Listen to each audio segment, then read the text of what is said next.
నమస్కారం. ఘంటారావానికి స్వాగతం. ముందుగా ప్రధానాంశాలు. వరదలతో తీవ్ర నష్టం జరిగిందన్న సీఎం రేవంత్. నిబంధనలు లేకుండా తక్షణ సాయం చేయాలని కేంద్ర బృందానికి విజ్ఞప్తి.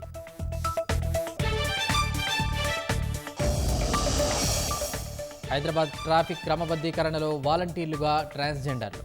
హోంగార్డ్స్ తరహాలో ఉపాధి అవకాశాలు పరిశీలించాలన్న సీఎం.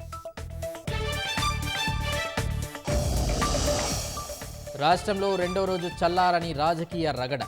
ఉద్రిక్తతలు తలెత్తకుండా బీఆర్ఎస్ నేతల గృహ నిర్బంధం.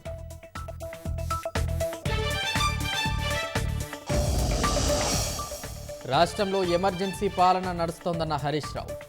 హైదరాబాద్ ఇమేజ్ దెబ్బతినొద్దనే సంయమనం పాటిస్తున్నామని వెల్లడి.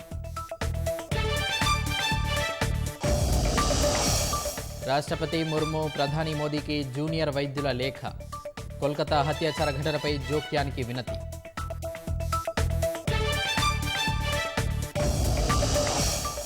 మద్యం కేసులో కేజ్రీవాల్కు సుప్రీంకోర్టు బెయిల్.